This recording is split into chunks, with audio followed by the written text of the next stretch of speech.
We are entering the second month of the SEC season. I think we've learned a little bit, and last week was a great week in college football, but I kind of think this week, will indicate more about what the SEC is doing both in the East and West. I'm Dane Young. Brent Rollins from Pro Football Focus is here, and the Hall of Fame head coach, Jim Donnan. We're presented by Breda Pest Management and Connor Grading and Landscaping. We'll tell you more about those. Coach, overall, what have we learned from, let's start with you, maybe some SEC West. What have you learned from the West so far in the first month of the season?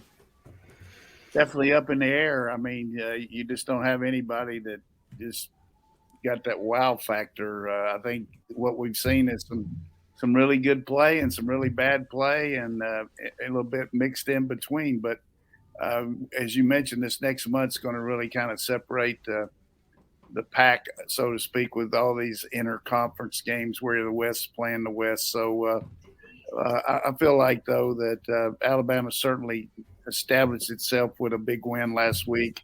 They needed to at home, really came through in the second half, and LSU got by the skin of their chinny chin with that win over Arkansas. So we're going to see some really big battles this week, and I'm sure my man is going to have some really good, interesting insight there with Brent giving us all the little tidbits about all these teams. Well, Brent, overall first month SEC East. The gap's not maybe as large as you would have thought going into the season. And I think that's really the totality of the conference. I think Alabama and Georgia are obviously, and potentially even LSU, but Alabama and Georgia, talent-wise, are still head and shoulders above us. But football-wise, that gap and whatnot, I just don't think that gap is as large as we've seen over the past few years. And in the SECs, there's three teams, I think, that legit, maybe even four, but likely three, that could pose be a true challenger. One, I think, is a sneaky Missouri. Two, Florida, Kentucky, who stands up this week and says, "Hey, I'm number two. I'm the lead challenger to Georgia in the East." I had a different game as game of the week selected, but I'm going to stick with this because you segued to it. So Kentucky is a 1-point favorite at home, Brent. That's a noon kickoff Eastern time. So it could be a little bit sleepy up there in Kentucky. What do you see in this game, Gators and Wildcats? I don't know. Stoops said fans are going to drink some beers early and be ready to go. But I think the first team to 20 wins. I think both of these teams kind of play now a very similar style. And I actually think that Mertz fits what Billy Napier wants to do perfectly. You look at his 2 years at Wisconsin, first 2 years at Wisconsin, he had 21 picks. He only has one this year, only 2 turnover-worthy plays. His adjusted completion percentage, which factors in like drops and throwaways, is 88%. What does that lead to? Because there's not a lot of big plays. They don't have a lot of points. Florida is number 1 in the SEC and number 6 in the FBS in time of possession. And both of these teams kind of want to play that style. So I think, both are good defensively. I think Florida's going to be a little bit better defensively. Can Kentucky's receivers actually make some plays? They had some key drops. That's what I think I'm most interested to see because the talent is there, but Key and Brown, I think, have 5 or 6 combined drops already. Yeah, when you look at Mertz, and everybody talked about all these transfers, you got to give him the transfer of the year quarterback for the SEC. I mean, he's styling as far as what he's been able to do for his team, not necessarily stats, but he really has played within the system. The one thing that worries me about Florida matchup-wise, Kentucky is stronger than Ajax against the run and plays the pass okay.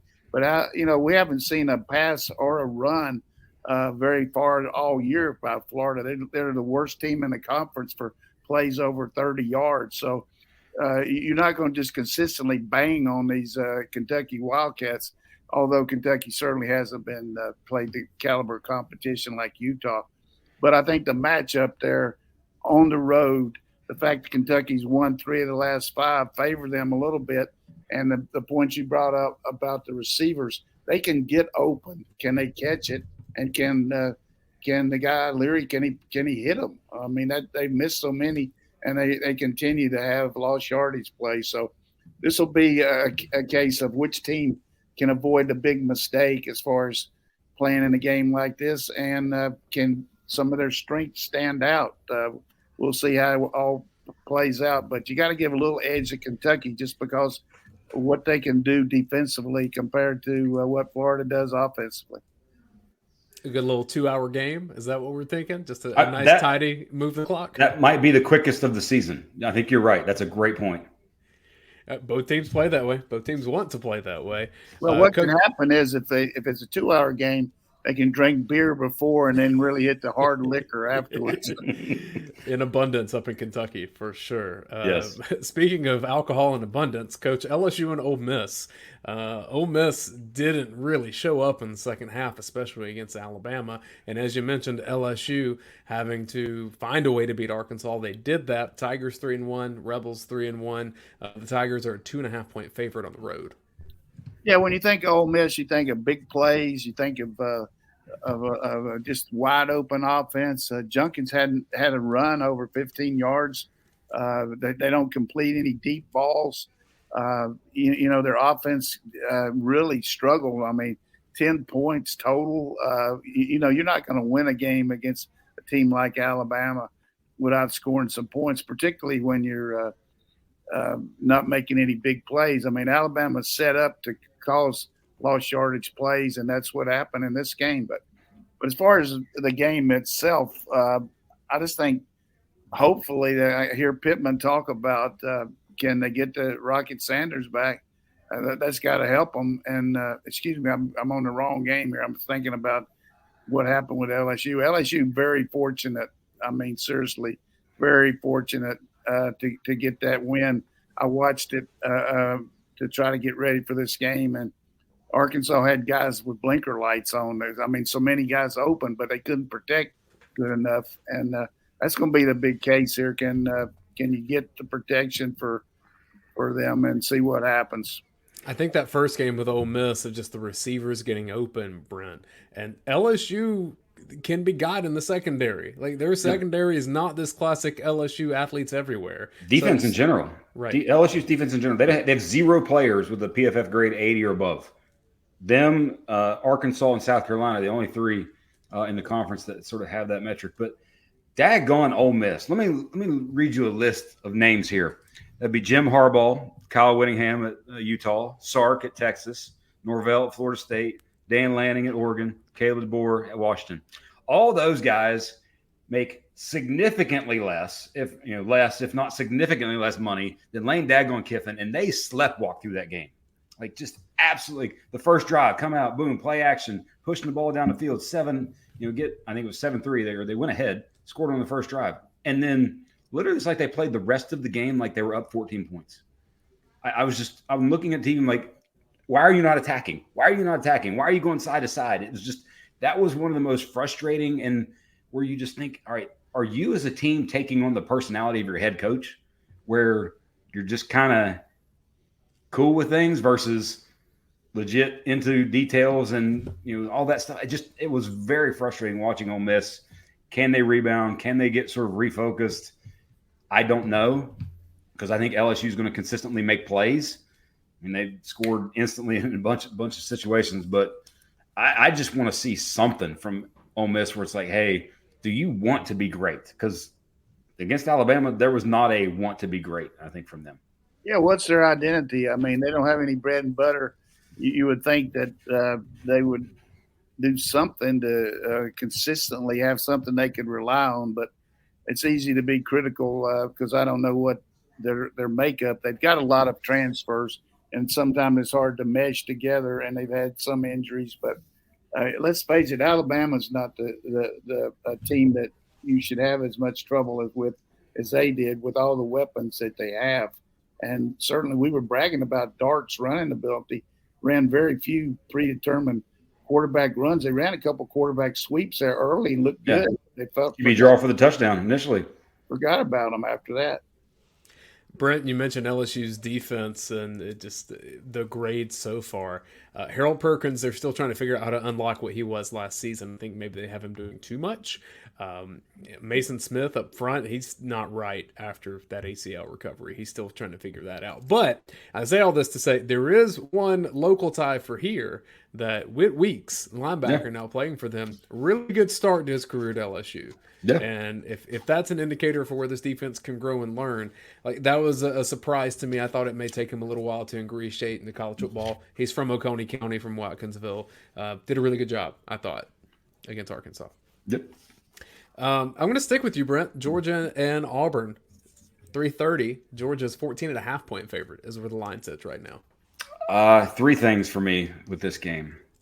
One is, can Auburn survive with the QBs running the football? Because, like, if you combine the quarterback attempts for Auburn, they would be Georgia's leading rusher in terms of numbers of attempts. So it's a very QB run game heavy offense thus far for them. Passing has just not been what they could do. Can they get to double digits in terms of points? Two is, I do think Auburn defensively, the secondary is the strength of their team. And I could see them, whereas a lot of these early opponents for Georgia said, hey, we're going to load up to stop the run, thus you have to play action pass and push the ball down the field. I can see Auburn saying, hey, we're going to cover, and you can run the ball. And if you run the ball, that's fine. We'll force you into field goals in the red zone and shorten the game. But three, and most importantly for me, and this is more of a conversation, Coach, I was curious to get your take on. Carson Beck, to me, has played very well, very efficient, very accurate with with what he's doing, not putting the ball in harm's way, things like that. I think now it's time where, granted, maybe first road start, you don't necessarily go full into this and turn the 180, but I want to see him make more plays, like where there's a little bit of a slight risk involved. Like, Dane, we brought up in Film Don't Lie, play with a third down play where, hey, Bowers is one-on-one. There's no one else around. Just go take that chance. Go make that play. Go, something's happening in the pocket.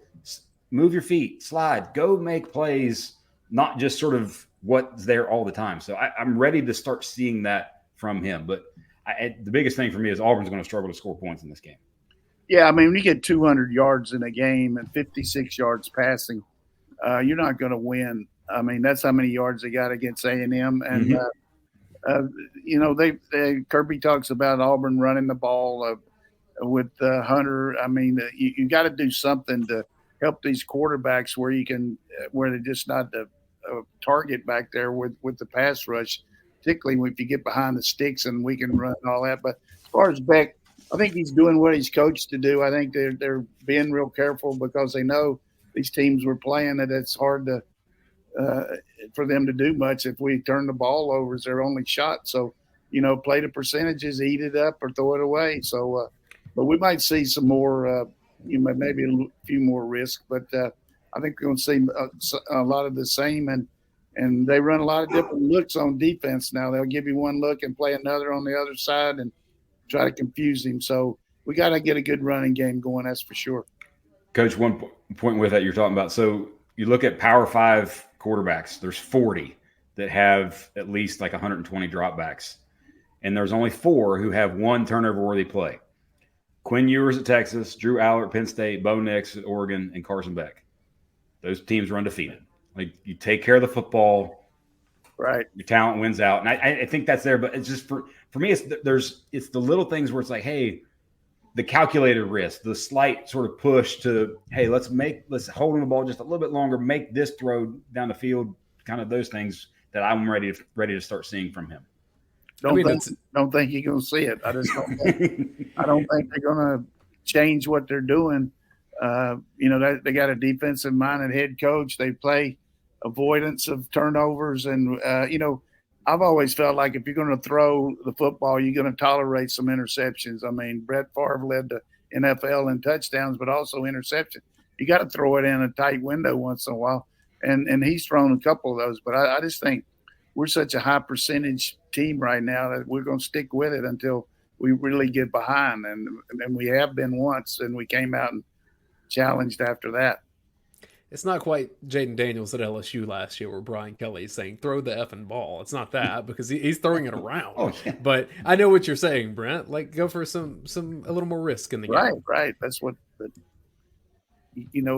unless you can go over there and coach the quarterbacks for a week, I don't think you're going to see much change there. No, I don't. And it's more like just the taking plays that I want to see to make him be the reason the play works in terms of stuff is breaking down around him, move around, make plays with the legs, throws. We just haven't seen that just yet, just a few times that we've seen it. So I just want to see more of it. That's all. Because I think it's there. That's just me sort of wanting it as a fan of watching quarterback play.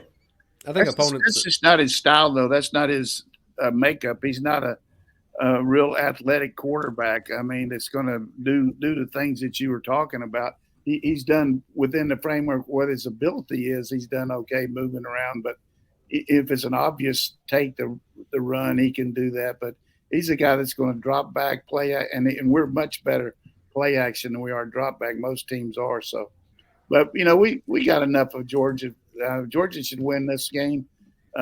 And keep on running and make it 39 out of 40. Pretty dang good. Very.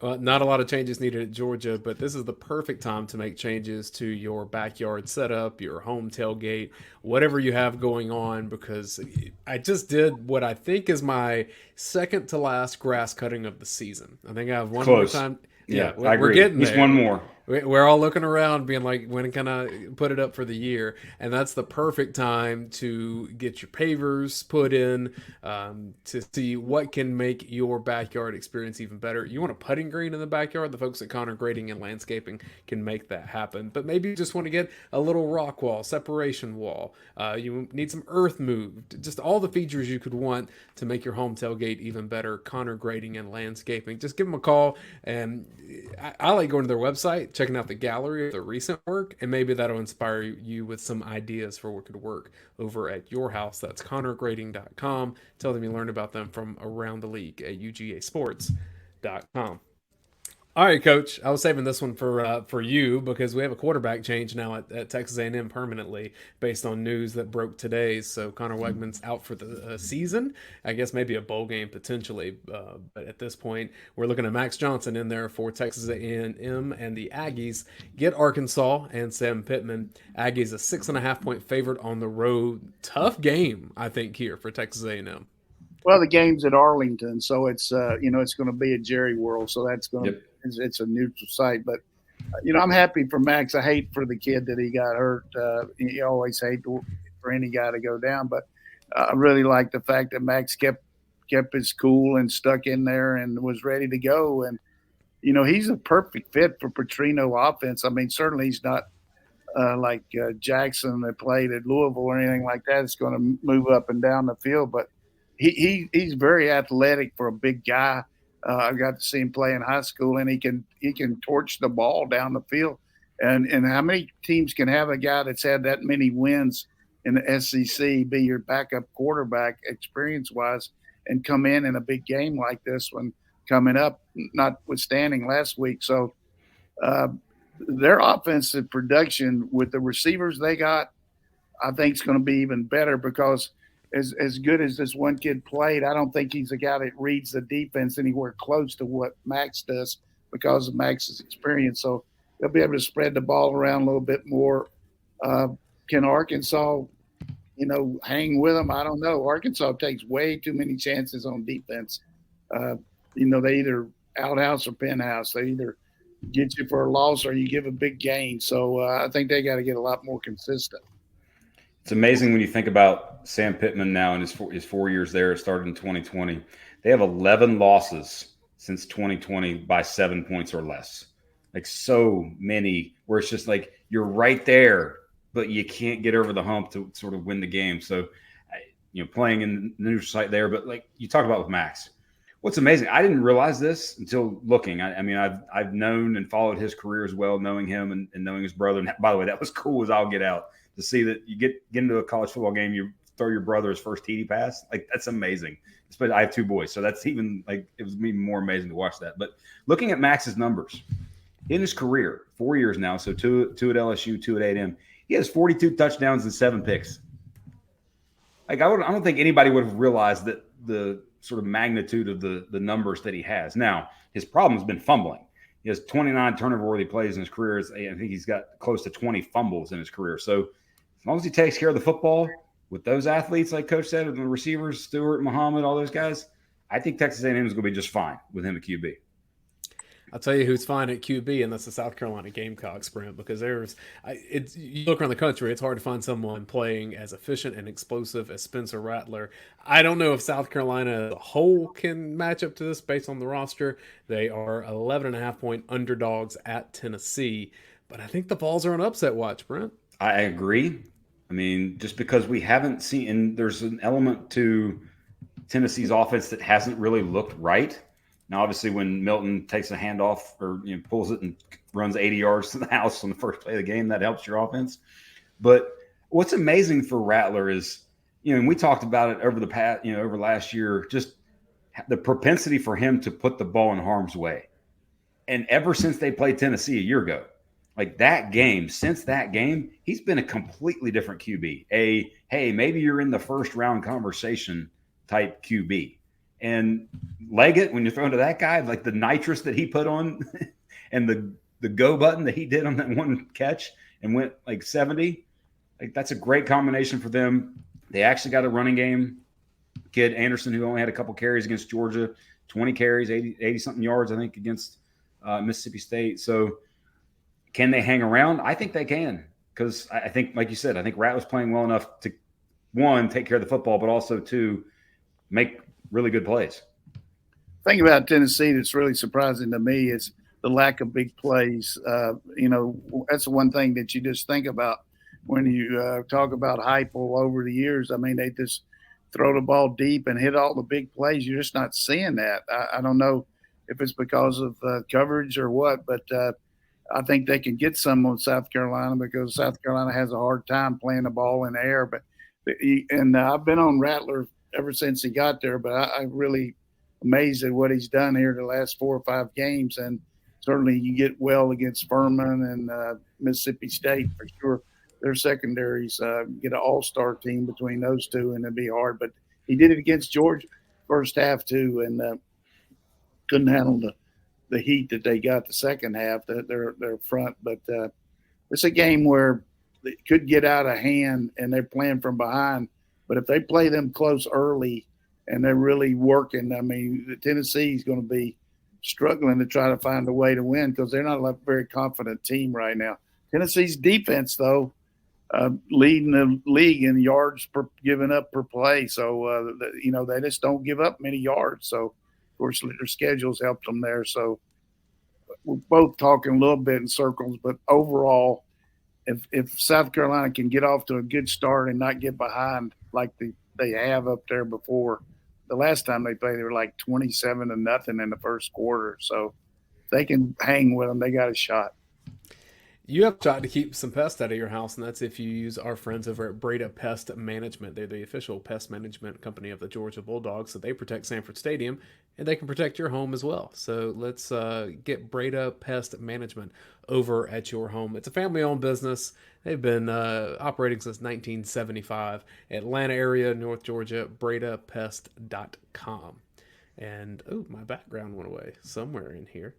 Oh, well, we have a different background now at this point. I think Bobby's in here getting prep for Dogs and Hogs, which is totally cool. Coach, Mississippi State found its passing game again, remembering that the team is built around Will Rogers and what he can do.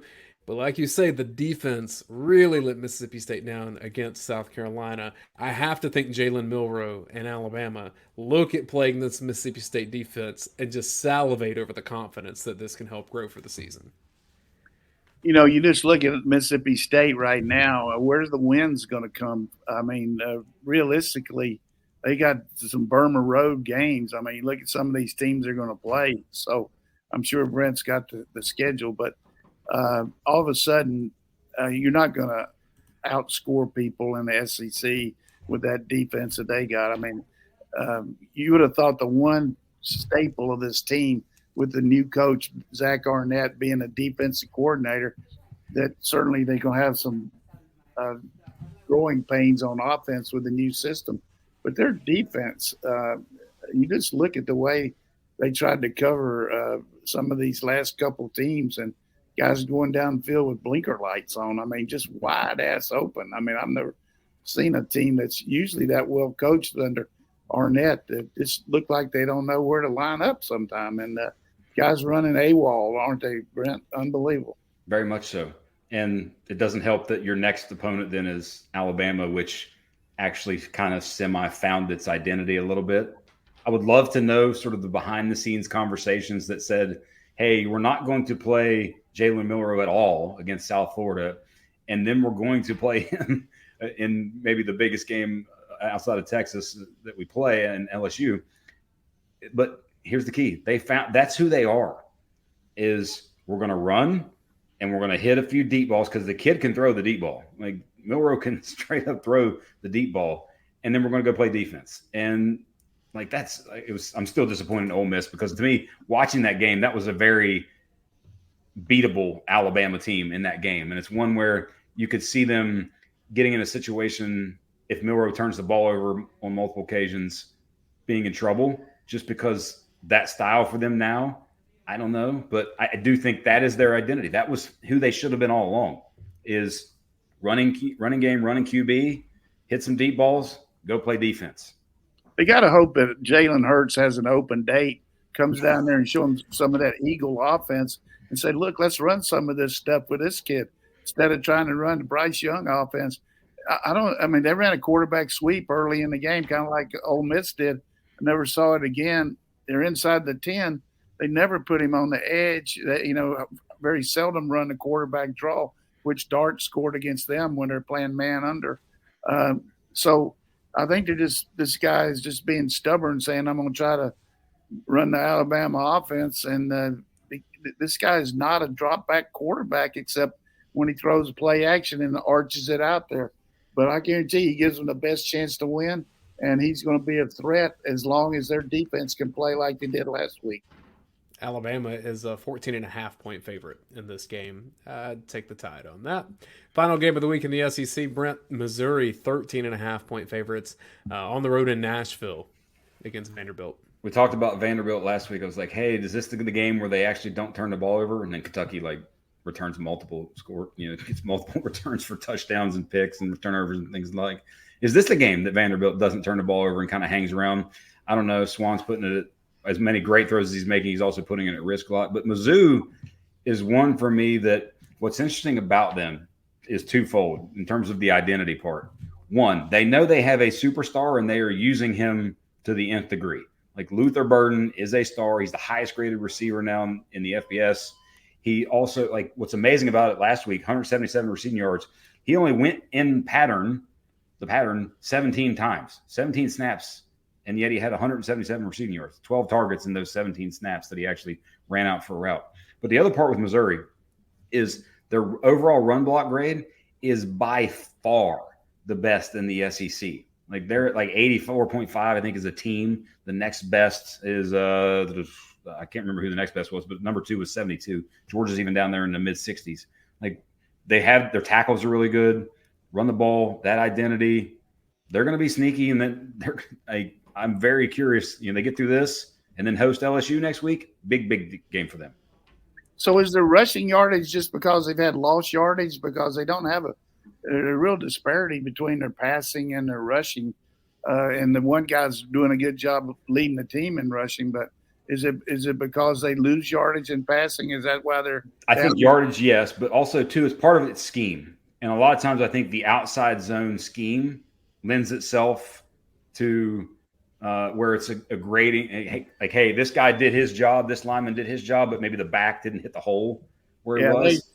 They're a passing team. I mean, they throw the ball, and and they got a good field goal kicker, and their defense makes you work. I mean, they got a good scheme. The guy got his background under Muschamp. They run into Alabama, Kirby Smart, Nick Saban defense. So they know what they're doing, and they give you problems. I don't know if the Vanderbilt quarterback's going to be able to play. They say he's been hurt.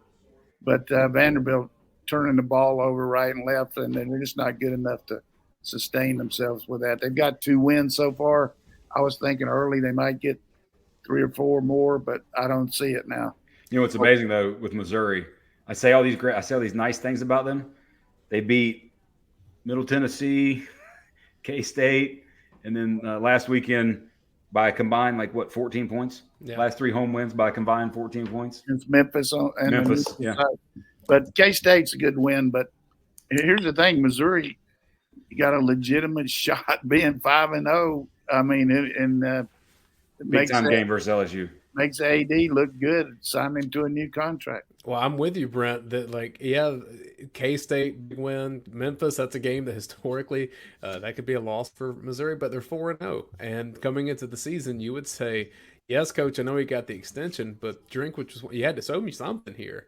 Otherwise, they're going to have to maybe consider moving on from him. And early indications say smart move. Because even in recruiting right now, Missouri's gotten to the NIL game pretty strong too.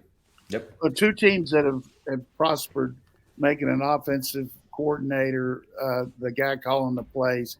Texas A&M just looks a lot more functional with Petrino as far as getting the plays in and out, running the ball at the line of scrimmage. They look a lot more efficient.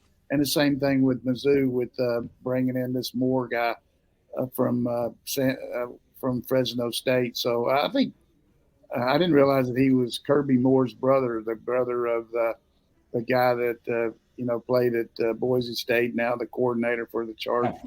Kellen Moore's brother. Yeah, Kellen Moore. Did you know that was his brother? I did not know that, actually. I didn't know that.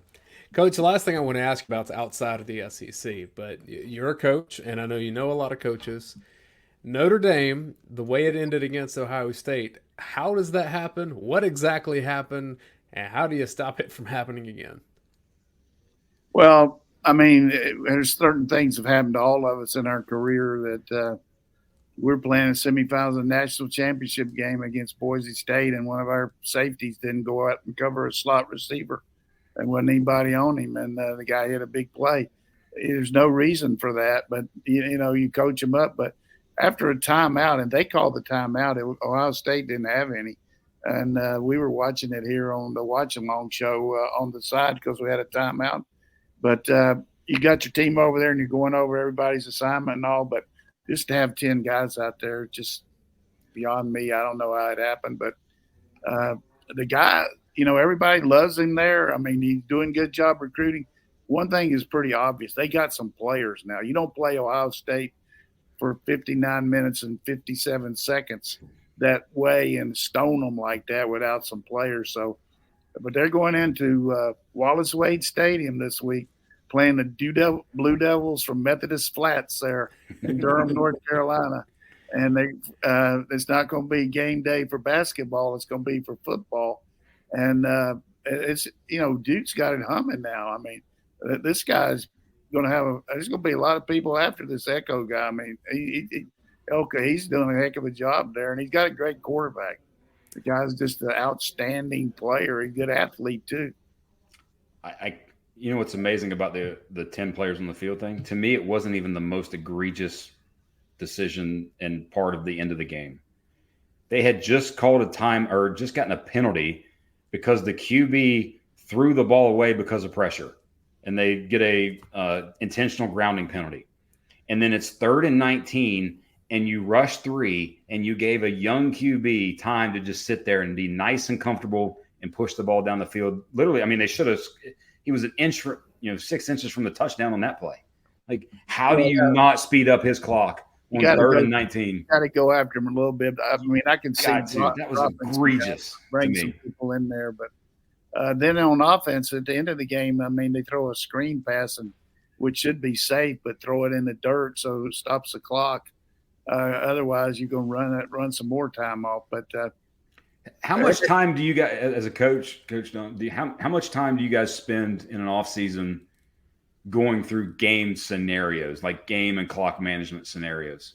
An inordinate amount of time. I mean, we talk about it all the time here. You know what won for you, you know what got you beat, and you work on situations and critique yourself. And you also look at other teams, how they handle it. I know one thing that's big around the country now is the analytics that all these pro and college teams subscribe to see what other teams do in certain situations. Like last week, I saw where Nick Saban said he went for two, or there because they decided at their meeting in the morning on Saturday that when they would go for two. I thought you go for one there and make them put yourself up 2 scores. They're up 8, so you should get one. You're up 2 scores, but he went for 2, and that was his reason. But so you get a chance to compare that around the country. Why do people do this? And we saw the same thing with the Green Bay Packers going for 2 because they felt like they had a better chance of winning the game in regulation if they made the 2 than winning the game in overtime. The time, the clock management skill, and the reason I even asked that question is because what happened 90 minutes up the road from us in Clemson, South Carolina, because it was a struggle for them as well. Yeah, those were 2 really good cases in the ACC of, I guess you call Notre Dame ACC. They play enough, but very poor management and counting on a kicker coming off injured reserve or coming off of whatever he was. I mean, almost going to a job in New York. That's what he was doing. Well, we're excited to have a month of the season behind us, and I don't know what's going to happen in college football this year. It's the least predictable it's been in quite a while to me, so I'm excited to do this journey with you guys for the rest of this season around the league from UGAsports.com. With Jim Donna and Brent Rollins, I'm Dane Young. Support Breda Pest Management and Connor Grading and Landscaping. We'll see you here next week for Week 6.